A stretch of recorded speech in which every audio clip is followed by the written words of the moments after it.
They laid my empty casket into the ground at noon, and I watched, hidden in a cheap wool coat, while my son kissed the coffin, and my daughter-in-law smiled like she'd already counted the inheritance.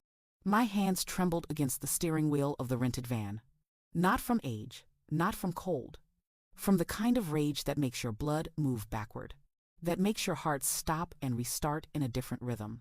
The sun was high and merciless, a spotlight on a stage I'd built myself, and the scent of lilies, those goddamn lilies, drifted through the cracked window and wrapped around my throat like a fist. I couldn't breathe. I couldn't look away. If you're reading this story, remember one thing. People show you who they really are when they think they're free, when they think no one is watching, when they think the person who loved them most is 6 feet under and can't hear the truth anymore. I heard it all. For 48 hours after they buried that empty box, I collected every word, every gesture, every text message that proved what I'd suspected for 5 long years. This is the story of how I faked my death to reveal my family's truth, and how I came back from the grave to rewrite my own ending. The funeral was perfect. Too perfect. I'd planned it that way, of course. Every lily, every hymn, every tear-stained eulogy. But sitting there in that van, a block away, wrapped in a wool coat that smelled like mothballs and someone else's grief, I felt the perfection of it cut through me like glass. My son, my Michael, stood at the graveside in his good suit, the one I'd helped him buy 3 years ago when he still called me every Sunday. His shoulders shook. His hand rested on the polished mahogany of the casket, and from where I sat, I could see his lips moving, saying goodbye, maybe, saying something he'd never said when he thought I could hear it. Next to him stood Jessica, my daughter-in-law. Her black dress was designer. I could tell from the cut, from the way it didn't wrinkle even when she bent to place a white rose on the casket. Her mascara was perfectly intact, despite the delicate dab of a tissue at her eyes. And her smile. God, that smile was so small, so private, that if you weren't looking for it, you'd miss it entirely. But I was looking for it. I'd been looking for 5 years. She leaned into Michael, whispered something in his ear, and he nodded. Then she glanced toward the lawyer standing at the edge of the gathering. James, my James, the only one who knew I was still breathing, and the smile grew sharper. My throat ached like I'd swallowed glass. My chest caved in on itself. The sun felt like an accusation. No, no, no. I pressed my forehead against the cold window and watched my granddaughter, 8 years old, blonde curls tied back with a black ribbon, cry into her mother's skirt. Emma. Sweet Emma. Too young to understand that funerals are where people perform their grief for an audience. Too young to know that her mother had been teaching her, line by line, how to see me as a burden instead of a grandmother. But I knew. I knew because 6 months ago, I'd heard Emma ask her mother, "Why do we have to visit Grandma if she's just going to die soon anyway?" And Jessica had laughed. Laughed. Because, baby, when she does, we need to make sure everyone knows we were good to her, understand? I'd been standing outside their bathroom door, holding a birthday gift I'd spent 3 weeks choosing. My vision had gone white at the edges. My knees had buckled. That was the moment I stopped being someone's mother. That was the moment I became prey. Let me take you back. Not far. Just far enough to understand how a 70-year-old woman ends up watching her own funeral from the front seat of a van with Pennsylvania plates and a fake registration. My name is Evelyn Marie Carter. I was born in a town so small it doesn't exist on most maps anymore, to parents who believed in hard work, strong coffee, and the kind of love that doesn't need to be spoken aloud to be felt. I married young, 22, to a man named Thomas Carter, who had carpenter's hands and a poet's heart. We built a life together, a real one.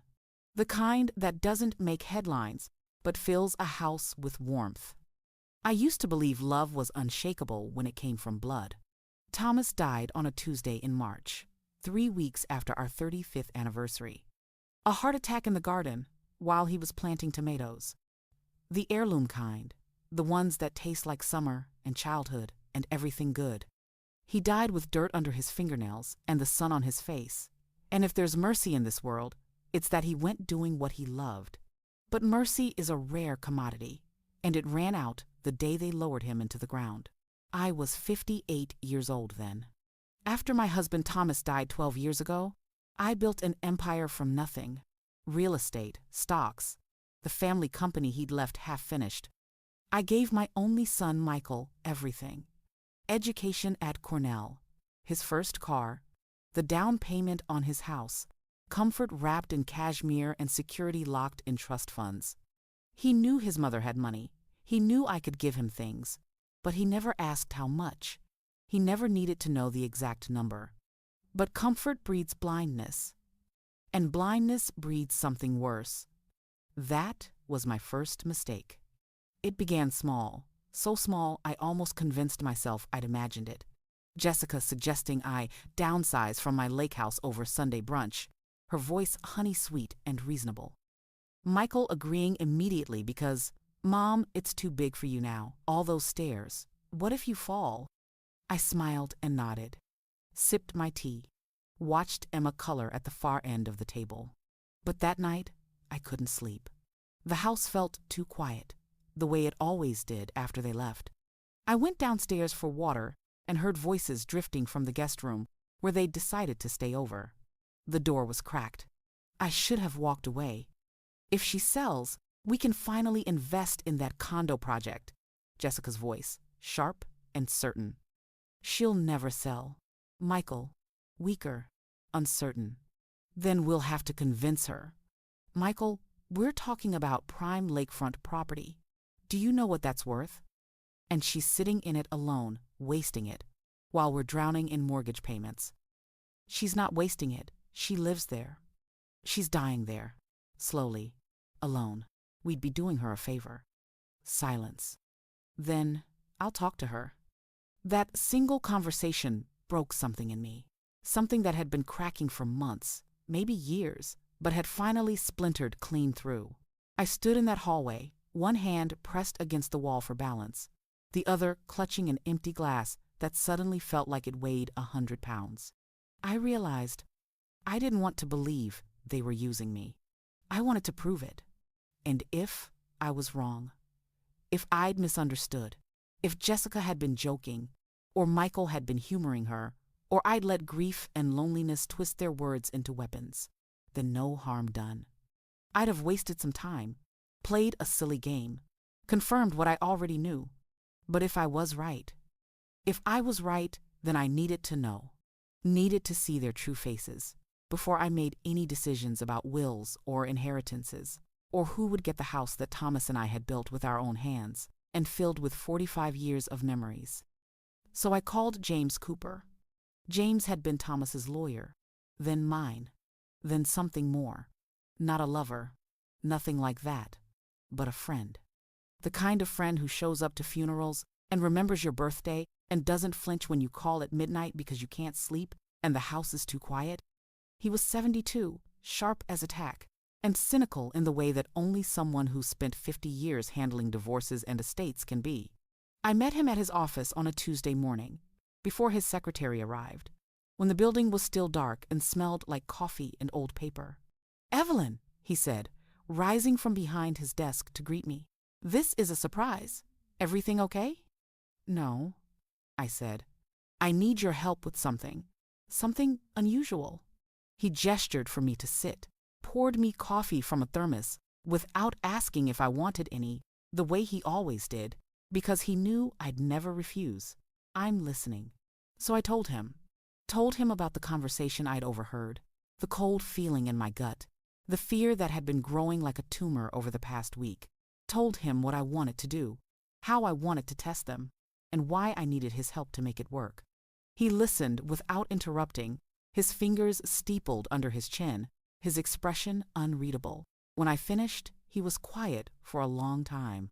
Finally, he said, "Evelyn, this is insane. I know. If you're wrong, you'll destroy your relationship with your son. If I'm right, there's no relationship to destroy. He sighed, rubbed his eyes, looked at me with something that might have been pity or admiration or both. You really want to do this? Yes. Okay. He reached for a legal pad, clicked his pen. Then let's talk logistics. Disappearing is easier than you'd think. Not physically. I didn't run away or change my name or move to another state. But financially, legally, in all the ways that matter to people who care more about your bank account than your heartbeat, I vanished. James handled the details. He was good at that, had spent decades hiding assets from greedy ex-spouses and shielding fortunes from predatory relatives. Within 2 weeks, everything I owned had been transferred into a private trust under a name that wasn't mine. Eleanor Hartwell, a woman who existed only on paper, who had my social security number but not my history. My accounts were sealed. My properties disappeared from public records, their ownership buried under layers of LLCs and holding companies. The house, my house, the one Thomas and I built, was transferred to the trust with a clause that ensured it would revert to me and only me upon Eleanor Hartwell's death. Which would never happen, of course. Because Eleanor Hartwell had never lived, if anyone asks, James said, sliding a folder across his desk, you sold everything. The market was good, you got lucky, you decided to downsize. And the money? Gone. Bad investments, medical bills, whatever story you want to tell. He paused, met my eyes. Evelyn, are you sure about this? I wasn't, but I nodded anyway. Within a month, I'd moved out of the lake house and into a studio apartment downtown. The kind of place that shows up on Craigslist with the warning, landlord doesn't accept Section 8, and photos that somehow make even the windows look depressing. The building smelled like mildew and desperation. The walls were thin enough that I could hear my neighbors arguing, coupling, living lives that were just as messy and complicated as mine, but somehow more honest. I rented a car, a 15-year-old Honda with a dent in the passenger door and a radio that only played static. I shopped at discount grocery stores, clipped coupons, wore the same clothes until they frayed at the seams. The lake house I locked up, let the lawn grow wild, let the neighbors assume I'd been foreclosed on, evicted, forgotten. I became poor. Or rather, I became what my son and daughter-in-law thought poor looked like. The first test came 3 weeks after I'd moved. I invited Michael and Jessica over for dinner, a casserole made from canned soup and ground beef, the kind of meal I used to make when we were young and broke and counting pennies. They arrived late, Jessica wrinkling her nose at the smell in the hallway. Michael's eyes scanning the apartment with something that looked like horror. "Mom," he said, "what is this place?" "It's home," I said brightly. "Smaller than the lake house, but I don't need all that space anymore. Come in, come in. Dinner's ready." We ate at a card table I'd bought at Goodwill. The casserole was exactly as mediocre as I'd intended. Jessica picked at her food, made polite conversation about Emma's school play, asked gentle questions about how I was adjusting. Michael said nothing. After dinner, as I walked them to the door, Jessica touched my arm. "Evelyn, if you ever need anything at all, you'll call us, won't you?" "Of course," I said. She smiled, kissed my cheek, left lipstick on my skin that I didn't wipe off until after they'd driven away. That night, I lay awake in my too-hard bed and listened to the couple next door screaming at each other through walls that might as well have been made of paper. I thought about Thomas, about the life we'd built, about whether he would be proud of what I was doing or horrified by it. I thought I might cry, but I didn't. I smiled and let them believe I was broke. I wore the same cardigan every day, gray wool, unraveling at the cuffs. I let my car rust in the apartment parking lot, the check engine light glowing like an accusation. I clipped grocery coupons, bought day-old bread, drank instant coffee that tasted like regret. But I never stopped watching. Because even though I'd played the part of a woman who'd lost everything, Jessica still doubted, still probed, still circled like a shark that smelled blood in the water but couldn't find the wound. She'd call with questions wrapped in concern. Evelyn, I was just wondering, did you and Thomas ever have any, savings? Anything tucked away, just in case? No, dear. We spent it all on Michael's education. A pause. Too long. Too weighted. Of course, just asking, for Emma's sake, planning for the future. But I heard what she didn't say. You're lying. Michael wasn't much better. One evening, standing in my apartment, looking around at the water-stained ceiling and the second-hand furniture, he'd said it so casually I almost missed it. One day, when the house sells, it'll be ours. It'll help Emma. College fund, He didn't even realize what he'd said. Didn't hear how he'd written my ending before I'd even started dying. And then one night, I heard them. I'd gone to their house for Emma's birthday. 5 years old. My sweet girl, who still hugged me like I mattered. They'd let me stay in the guest room, the one that used to be Michael's childhood bedroom, now stripped of everything except a bed and a dresser. I couldn't sleep. Too many ghosts. So I got up for water and heard their voices downstairs, sharp and urgent. I should have gone back to bed. I didn't. I crept down the hallway, my heart a drum, my breathing shallow, and pressed myself against the wall at the top of the stairs. She's hiding it. I know she is. Jessica, her voice like cut glass. Jess, I don't think. Michael, listen to me. A sound like she'd grabbed his hand, pulled him close. Your mother is 70. She could die any day. And if we find out then that she's been hiding a fortune while we've been struggling. We're not struggling. We're one step from bankruptcy. Her voice cracked, then steadied. I work 60 hours a week. You're burning out at the company. Meanwhile, she's playing the poor widow while probably sitting on stocks, real estate, God knows what else. Silence. Then Michael quietly, what do you want me to do? I want you to find out. Go through her papers. Talk to the lawyer. Do whatever it takes to know what she has. Because when she dies, it's ours. Ours, Michael. And it'll be a crime if we lose it just because you're too weak to ask. My blood turned to ice. My hands went numb. The dollhouse I'd spent hours building for Emma, sitting wrapped in the guest room closet, suddenly felt like a headstone for my own stupidity. I didn't confront them. I didn't cry. I climbed back into that narrow bed and stared at the ceiling until dawn, my mind reshaping itself into something harder, colder, more certain. Jessica stopped inviting me for dinners. The texts changed from want to come over Sunday to hope you're doing okay to nothing at all. Michael sent messages like, can you manage rent this month? With pity dressed as kindness, with an undertone that felt like relief. Every visit after that, I left my phone recording. Every holiday, I mailed blank checks, small amounts, $20, $50, to see who would cash them. Michael never did. Jessica cashed every single one. Every word, every sigh, every glance, I collected like evidence in a trial I hadn't yet announced. And year after year, their greed grew bolder. 3 years later, it came to this.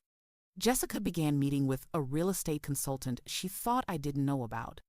I found out because James had people who noticed things. People who reported back when Michael's wife started asking questions about property records, about estate laws, about what happens to assets when someone dies without a clear will. She's searching, James told me over coffee in his office, trying to find what you hid. Let her search.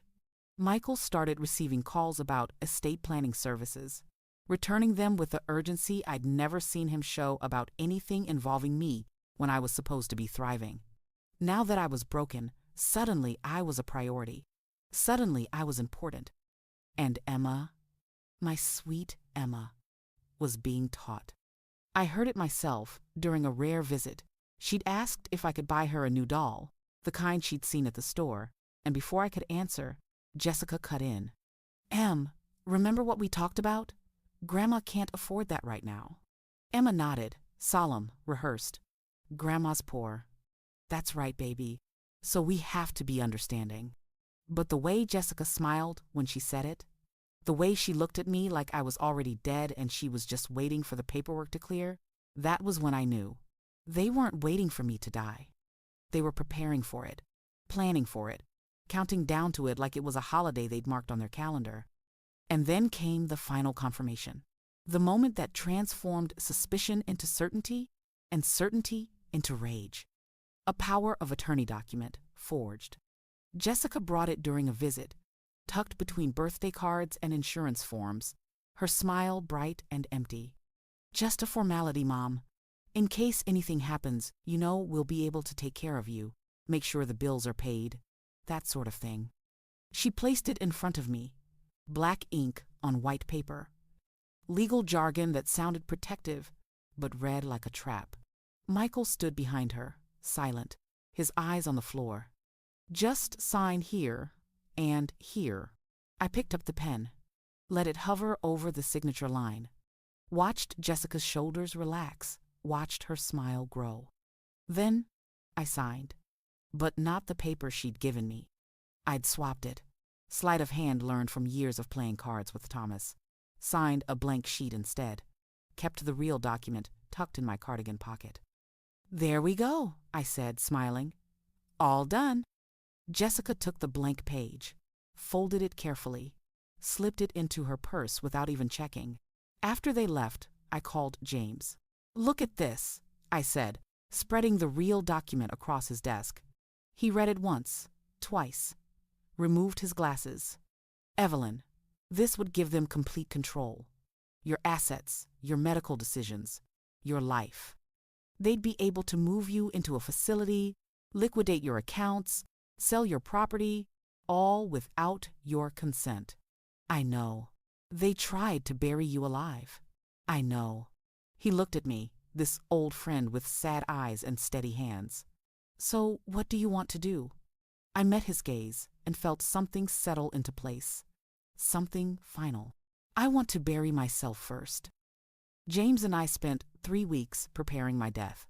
3 weeks of paperwork and lies, of medical records forged with the help of a doctor who owed James a favor, of death certificates signed by a coroner who understood that sometimes the truth needs scaffolding before it can stand on its own.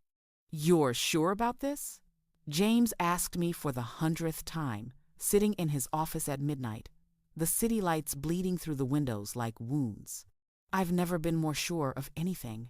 Evelyn, once we do this, there's no going back. You'll be legally dead. Your accounts frozen, your identity erased. If something goes wrong, nothing will go wrong. If they find out. They won't. I leaned forward, my hands flat on his desk. James, I've spent 5 years watching them circle me like vultures. 5 years collecting evidence that would break a mother's heart if she had any left to break. I need to see what they do when they think I can't see them anymore. I need to know. He studied my face, looking for cracks, for hesitation. Found none. All right, he said finally.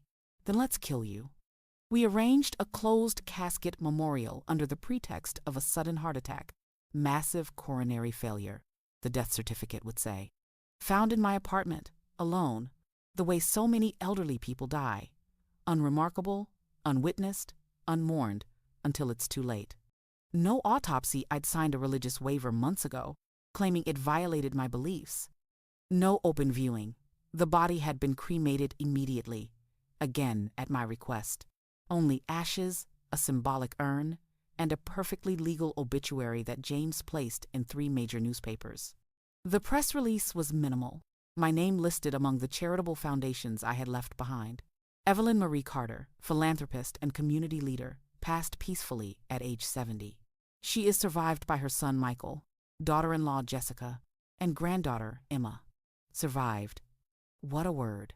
Meanwhile, I moved into a small, safe house 3 towns away, a cottage James owned under a shell company, tucked behind an overgrown garden where nobody looked twice. New ID in the name of Margaret Wells. New glasses, thick-framed and tinted. New hair, cut short and dyed a mousy brown.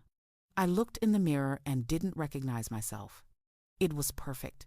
Watching the notices appear online, philanthropist Evelyn Carter passes at 70 was surreal. To the world, I was gone. To myself, I was freer than I'd been in decades. No more pretending to be poor. No more swallowing my rage with a smile. No more lying to myself about who my son had become. I was dead. And death, I discovered, had given me permission to see the truth. I arrived early that morning, dressed as a retired teacher from Ohio, gray wig pulled low, thick wool scarf despite the late spring warmth, dark glasses that covered half my face. I carried a worn purse and a small camera hidden in my shawl, lens poking through a carefully frayed hole. The church was Street Matthews, the same place where Thomas and I had married 48 years ago, where Michael had been baptized, where I'd sat through Easter services and Christmas masses and had believed, truly believed, that these walls held something sacred. Now it held a box of sand and a family of liars. I stood behind the stone archway at the back of the church, partially hidden by a column, and watched them arrive. Michael came first, leaning on Jessica's arm like he was the one who died. He wore the black suit I'd helped him buy. I recognized the Italian cut, remembered him trying it on, remembered thinking how handsome he looked, how proud Thomas would have been. Now it was just a costume for a performance. He looked so much like his father in that suit, the same broad shoulders, the same dark hair starting to gray at the temples. But his eyes held none of Thomas's warmth. They were hollow, empty. The eyes of a man who'd already moved on before the body was even cold. Jessica walked beside him in black Chanel. I knew the label from the gold buttons, from the way it fit like it had been sewn onto her body. Her heels clicked on the stone steps. Her makeup was flawless, her hair perfect, her expression carefully calibrated to show just enough grief to satisfy the cameras. And there were cameras, news crews even, because I'd been someone once, someone who mattered, someone who donated to hospitals and libraries and scholarship funds, someone they'd forgotten until she became useful in death. Emma walked between them, holding her father's hand, wearing a black dress with a white collar, 8 years old, and already performing. She wasn't crying. Jessica had probably told her crying was messy, unseemly, bad for photos. My chest ached looking at her.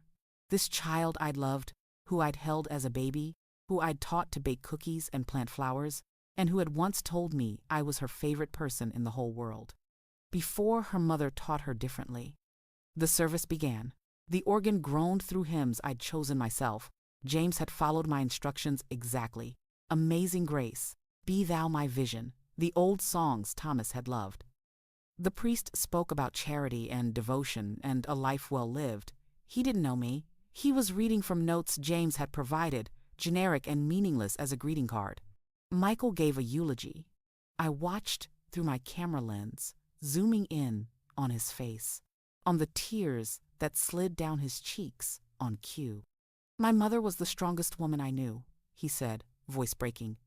She gave me everything. Everything I am, everything I have, I owe to her. Liar. She taught me about generosity, about love, about family. Liar. And even in her final years, when she'd lost so much, she never complained. She never asked for help. She remained dignified until the end. I gripped the camera so hard my knuckles went white. You didn't help because you didn't want to. You watched me lose everything and you celebrated it because it meant one day you'd gain it all back. Jessica cried during the eulogy, loud, dramatic sobs that echoed through the church.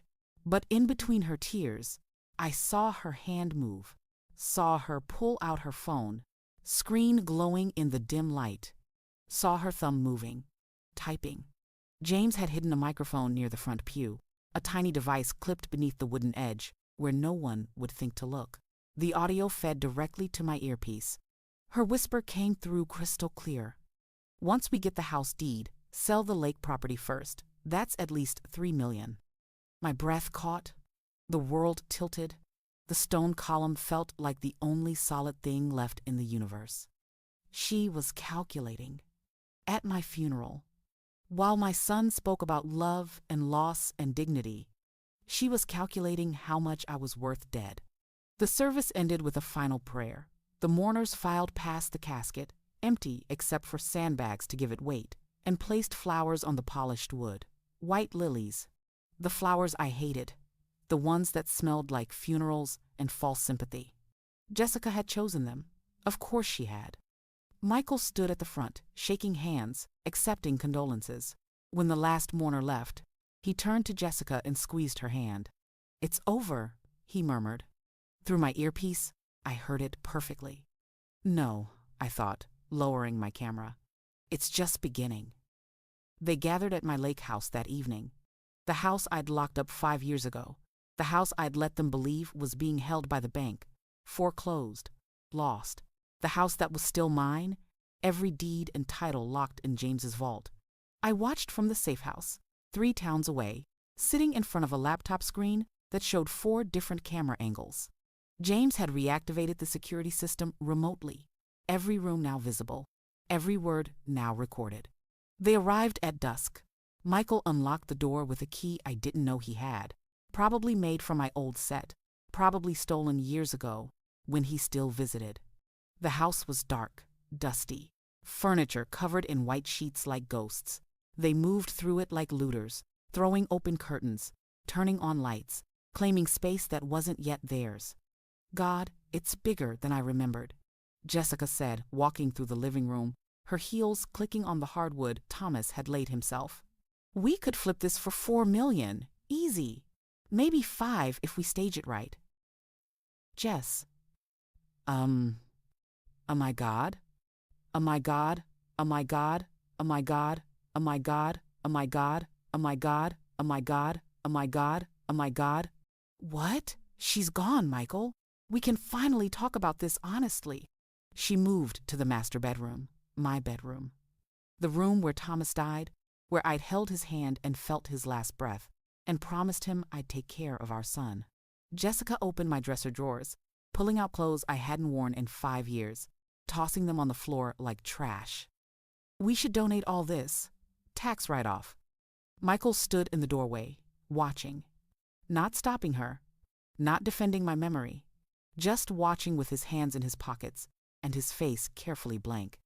She moved to the closet, to the safe I'd left built into the wall. Old combination lock, the numbers worn from use. "Do you know the code?" she asked. "Try her birthday." I did. Didn't work. "Try Dad's." 3 tries later, it opened.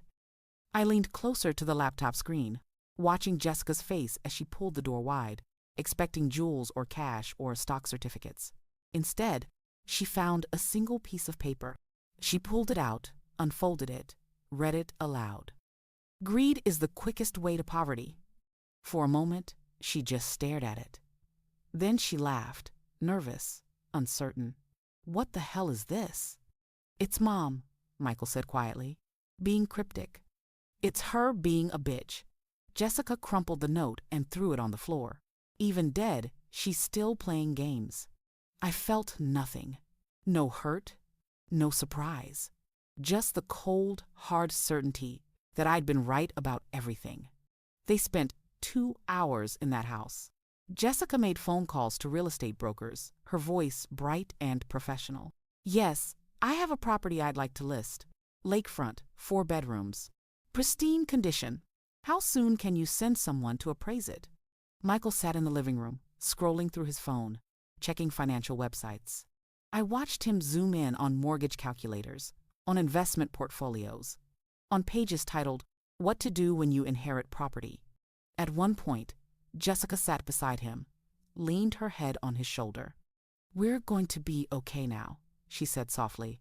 "Finally." "Yeah," Michael said. "Finally." They'd already taken out loans. I could see it in the way they talked, in the desperate edge beneath Jessica's confidence. They'd borrowed against my death, against property that wasn't theirs yet, gambling that I'd leave them everything. And they'd been so sure, so certain. Each word was recorded, each act cataloged, each piece of evidence filed away in digital folders. James organized with the precision of a prosecutor building a case. It wasn't grief I felt, watching them. It was clarity. 3 days after my funeral, James called them to his office. "There's a preliminary will to read," he told Michael over the phone, his voice professionally neutral. "Standard procedure. Can you and Jessica come by tomorrow at 2?" Through the camera James had mounted in his office, a small lens hidden in the bookshelf, I watched them arrive. Jessica wore red. Bright, celebratory red, barely disguised under a black cardigan. She removed the moment she sat down. James sat behind his desk, reading glasses perched on his nose, a folder thick with documents in front of him. "Thank you for coming," he said. "I know this is a difficult time." "We're managing," Jessica said, leaning forward. "So what do we need to sign?" "Nothing yet. This is just the preliminary reading. Your mother-in-law's will is complex." "Complex how?" Michael asked. James opened the folder, pulled out a document. The will I'd written 5 years ago. Outdated, simple, leaving everything to Michael in trust. The bait. In summary, James read, adjusting his glasses, Evelyn Marie Carter leaves the entirety of her estate to her son, Michael Thomas Carter, to be held in trust for the benefit of himself and his immediate family. Jessica's smile was immediate, brilliant, unstoppable. "So it's all ours now?" "Not exactly." James set the document down. "There's a codicil, an amendment that must be opened and read in 1 week's time." The smile faltered. "A week? Why?" It was Mrs. Carter's specific instruction. She wanted time between the funeral and the final reading to allow for proper mourning. Jessica glanced at Michael. "That's unusual." "Perhaps, but it's legal and it's binding." James folded his hands. "The codicil is sealed in a separate envelope to be opened exactly 7 days from today, in this office, with both of you present." "What's in it?" Michael asked. "I don't know. It's sealed under Mrs. Carter's explicit orders. She was very clear that I was not to open it until the appointed time." "Can't we just—" "No." James's voice was firm. "I'm bound by attorney-client privilege and the specific terms of her estate. 1 week, Michael, that's all." They left the office 15 minutes later, walking past James's secretary, past the elevator, out into the street where I watched them from across the road, sitting in a rental car with tinted windows. They stood on the sidewalk, arguing in low, urgent voices. "This is bullshit," Jessica said, loud enough for me to hear through the cracked window. "Why would she make us wait?" "Because that's how she was, controlling, even from the grave. There's something in that codicil, something she didn't want us to know about. Or maybe it's nothing. Maybe it's just, Michael, your mother hid everything from us for 5 years, made us think she was broke, made us suffer. You really think she's going to make this easy?" He had no answer. They walked to their car, a BMW I'd helped them finance, I realized with a sick twist, and drove away. I sat in the rental car, watching them disappear into traffic, my hands steady on the wheel. 1 week. 7 days until they learned the truth. 7 days until I rose from the grave and showed them exactly what happens to people who mistake love for weakness. 7 days until I buried them the way they tried to bury me. The following Monday, James's office was packed. Not just with Michael and Jessica, though they sat front and center. Jessica in designer black that probably cost more than my monthly rent at the apartment. Michael pale and hollow-eyed, like he hadn't slept since the preliminary reading. James had invited others. His secretary, a notary public, a court recorder, witnesses, he'd told them, to ensure the reading was legally binding and documented. Really, they were there to watch. The air hummed with tension. Jessica kept checking her phone, fingers twitching. Michael stared at the sealed envelope on James's desk like it was a bomb. James sat behind his desk, hands folded, expression unreadable. He'd been my friend for 40 years, and in that moment, I loved him more than I could say. "Before I proceed with the codicil," he said, his voice formal and measured, "there's something you should see." Jessica looked up sharply. "What do you mean?" "We're here for the will, and you'll receive it. But Mrs. Carter left specific instructions about the order of proceedings." He picked up a remote control, aimed it at the television mounted on the wall. "She wanted you to see this first." The screen lit up. Footage appeared, time-stamped, high definition, unmistakable. The lake house living room, Jessica moving through it, opening drawers, throwing my clothes on the floor. Her voice clear as a bell. We could flip this for 4 million, easy. Maybe 5 if we stage it right. Jessica's hand flew to her mouth. What? Where did you? The footage cut. New scene. The funeral. Zoom on Jessica's face. On her phone screen glowing in the dark. Audio overlay. Her whisper magnified. Once we get the house deed, sell the lake property first. That's at least 3 million. Michael's face went gray. Another cut. The safe. Jessica reading my note, crumpling it, throwing it away. Even dead, she's still playing games. More footage. Phone calls to brokers, mortgage calculators. The conversation in James's waiting room. Michael, your mother hid everything from us for 5 years, made us think she was broke, made us suffer. The screen went black. No one breathed. And then I walked in. I'd been waiting in James's private conference room, listening through the wall, my heart a war drum, my hands shaking so badly I'd had to press them against my thighs to keep them still. But when I opened that door and stepped into his office, I wasn't shaking anymore. I was stone. The room went silent. The kind of silence that happens when the impossible walks through the door and sits down at the table. Jessica saw me first. Her mouth opened. No sound came out. Michael turned, followed her gaze, and stumbled backward into his chair like I'd struck him. No, Jessica whispered. No, you're supposed to be. Dead? I removed my scarf slowly, letting them see my face clearly. The face they'd mourned, the face they'd buried. I was, until I saw what death revealed. Mom, Michael's voice broke. How? Does it matter? I stepped closer, my eyes on his face, memorizing every detail of his shock, his horror, his shame. You looked beautiful at my funeral, Jessica.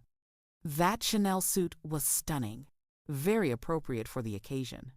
She couldn't speak, couldn't move, just stared at me like I was a ghost made flesh. Michael, your eulogy was touching. Really, she taught me about generosity, that part especially, very convincing. Mom, we didn't. Didn't what? My voice was soft, deadly. Didn't plan to sell my house before I was cold. Didn't calculate my worth while the priest was praying. Didn't forge documents to steal my life. I turned to James. Play the rest. He pressed another button. More footage. The conversation I'd overheard 3 years ago, Jessica and Michael in their bedroom, discussing my hidden wealth. She's dying there, slowly, alone. We'd be doing her a favor. The forged power of attorney scene. Jessica's voice. Just a formality, Mom. The loan applications. The real estate consultations. The calls to financial advisors about estate liquidation strategies. Every betrayal I had collected over 5 years, now projected on a screen in high definition with timestamps and dates and undeniable clarity. When it ended, no one spoke. The secretary stared at her hands. The notary looked ill. The court recorder's fingers had frozen over her keyboard. Jessica found her voice first. This is illegal. You can't record people without their consent? I smiled without warmth. You're right. Except you were in my house, with security systems I installed and owned. And you gave me power of attorney once, remember? Or tried to. That gave me certain legal rights to monitor my own property for my own protection. James cleared his throat. Everything you've seen is admissible in court, should Mrs. Carter choose to pursue legal action. Which, I should mention, includes fraud, forgery, and attempted financial exploitation of an elderly person. Jessica's face went white. I sat down across from them, folded my hands on the table, and looked at my son. Really looked at him. This man I'd carried for 9 months. This boy I'd rocked to sleep, nursed through fevers, taught to ride a bike and tie his shoes and be kind to people weaker than himself. This stranger wearing my son's face. I didn't fake my death for revenge, I said quietly. I did it to see who loved me and who loved my money. I did it because I needed to know if the boy I raised was still in there somewhere, or if he'd been eaten alive by the man you became. Michael's tears started then. Real ones, finally. Silent and ashamed.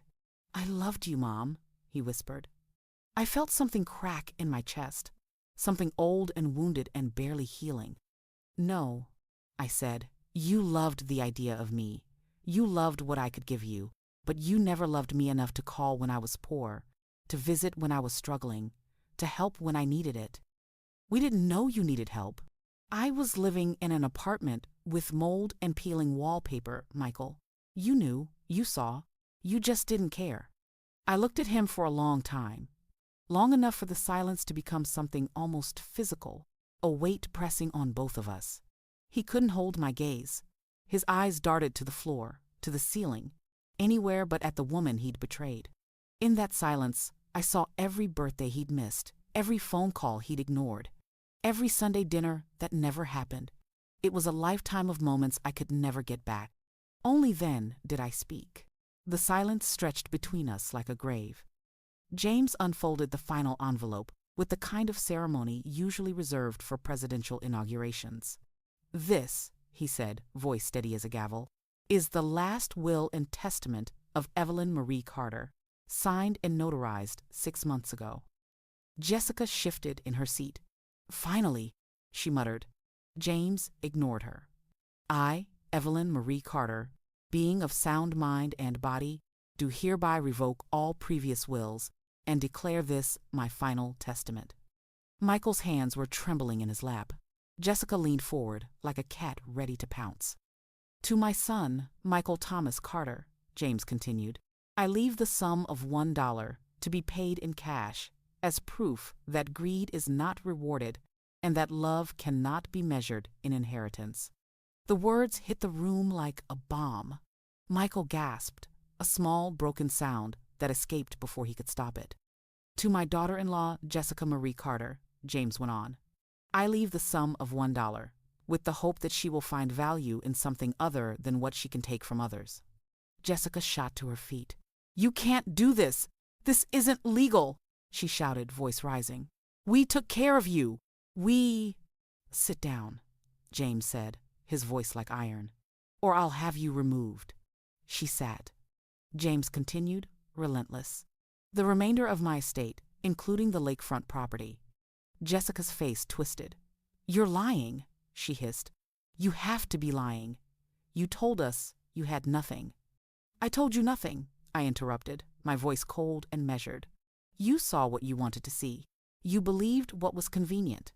"This is theft," she snapped. "Everything you built." "Was never yours to take," I cut in. "Not then, not now."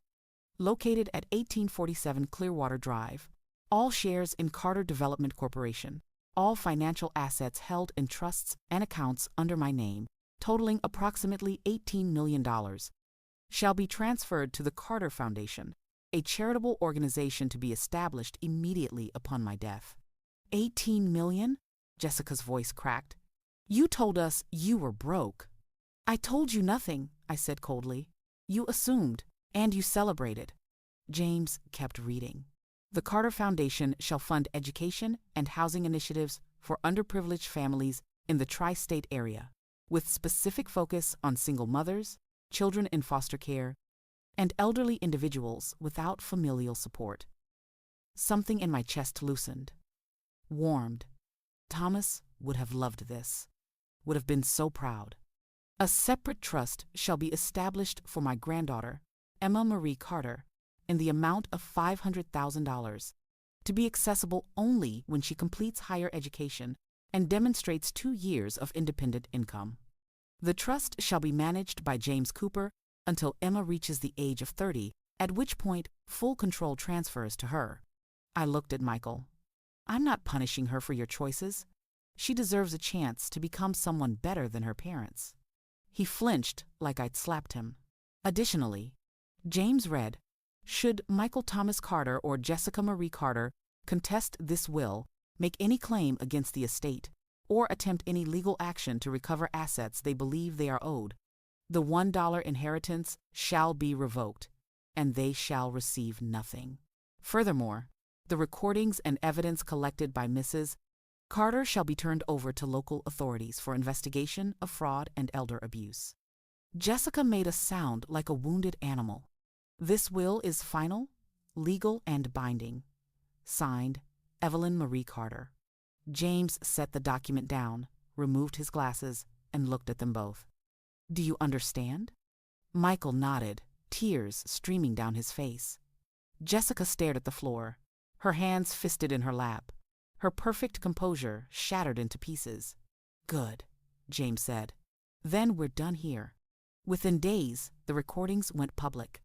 Not all of them. I wasn't cruel enough to destroy them completely, but enough. Enough that the local news ran the story. Millionaire fakes death to expose families' greed. Enough that social media picked it up, that morning shows called for interviews, that the story spread like wildfire through every community I'd ever been part of. The bank froze Jessica's fraudulent loansome. Turns out, borrowing against assets you don't own is illegal. Who knew? Reporters circled their house like vultures, cameras flashing, microphones thrust at windows. Jessica stopped leaving the house. Michael took a leave of absence from work. Emma went to stay with Jessica's mother for a while. Better that way. She didn't need to see her parents implode. Michael called once, 3 days after the will reading. His name lit up my phone screen, and I stared at it for 5 rings before letting it go to voicemail. Mom, his voice, broken and hollow. I'm so sorry. I don't know what else to say. I'm so sorry. I know you won't forgive me. I know I don't deserve it. But I need you to know that I loved you. I love you. And I'm going to spend the rest of my life trying to be the son you deserved. I listened to it 3 times. Then I deleted it. Not because I didn't believe him, but because belief doesn't undo 5 years of betrayal. Doesn't erase the words he'd said, the choices he'd made, the moment he'd chosen money over the woman who gave him life. Instead, I donated the first $1 million from the Carter Foundation to rebuild the public library in the town where I grew up. The library where I'd learned to read, where Thomas had proposed to me between the shelves, where Michael had checked out his first chapter book. For the first time in 5 years, my wealth meant something again. That night, I slept without fear, without rage, without the weight of wondering if the people I loved were waiting for me to die. A month later, I returned to the lake house. James had arranged it. The property was mine again, legally and completely, held in the foundation's name, but with lifetime residence rights for me. I could live there as long as I wanted, die there if I chose. I walked through the front door in the early morning, when the light was soft and golden and the air smelled like rain and cedar. The furniture was still covered in sheets. Dust motes danced in the sunbeams. Everything was exactly as I'd left it. But it felt different now. Lighter. Like a house that had finally exhaled after holding its breath for years. I walked to the water's edge, to the same spot where Thomas had once built a tire swing for Michael, where we'd had birthday parties and summer barbecues, and had believed that happiness was something you could build with your hands and protect with love. I knelt by the pear tree, the one Thomas had planted the year we married, and dug a small hole with my hands. Then I buried the scarf, the gray wool scarf I'd worn to my own funeral, the costume I'd used to hide from my own life. I covered it with earth and pressed it down. There, I said to no one, it's done. Somewhere behind me, I heard footsteps. Light ones. Careful. Grandma? I turned. Emma stood at the edge of the lawn, wearing jeans and a pink sweater, her blonde hair loose around her shoulders. 8 years old, and already so much older than she should be. Hi, sweetheart. She walked closer, slowly, like she was approaching something wild that might bolt. Mom says you're not angry anymore. I smiled. No, Emma, just wiser. She sat down beside me, cross-legged in the grass, and looked at the small mound of earth where I'd buried the scarf. Did they really think you were dead? Yes. Did you forgive them? I looked out at the lake, at the reflection of clouds moving across its surface, at the way the water held light and shadow both. Forgiveness isn't free, I said quietly. It's something you earn, something you build. Your parents have a long way to go before they've earned it. But sometimes, forgiveness is necessary to start again. Not for them, for me. Emma nodded like she understood. Maybe she did. Maybe she'd grow up to be someone who understood that love isn't ownership, that family isn't obligation, that you can walk away from people who hurt you and still be whole. She stayed for a while longer, sitting in the grass beside me, not speaking, just being. Then she stood, brushed off her jeans, and ran back to the porch where Jessica was waiting. Pale, thin, watching us with eyes that held something I couldn't quite name. Fear, maybe. Or hope. I waved. She didn't wave back. That was okay. I turned back to the lake, to the water that had been here before me and would be here after, and whispered to the empty air. Thomas, it's done. They know who I am now. The wind rustled the pear leaves, almost like an answer, almost like forgiveness. I turned off my phone, locked the gate, and sat on the porch with my tea cooling beside me. The afternoon stretched out, long and golden, the kind of light that made everything look softer, kinder, more forgiving than it deserved to be. I had staged my own death to see the truth, and in the end, it was life that came back to me. Not the life I'd imagined, not the family I'd hoped for, but a life that was mine, shaped by my choices, paid for with my pain, and free from the weight of people who loved me only for what I could give them. The clock inside ticked softly. Time kept going. And so would I. I took a sip of tea.cold now, bitter but somehow perfect, and watched the sun sink toward the horizon. Somewhere in the distance, a loon called across the water, and I was home.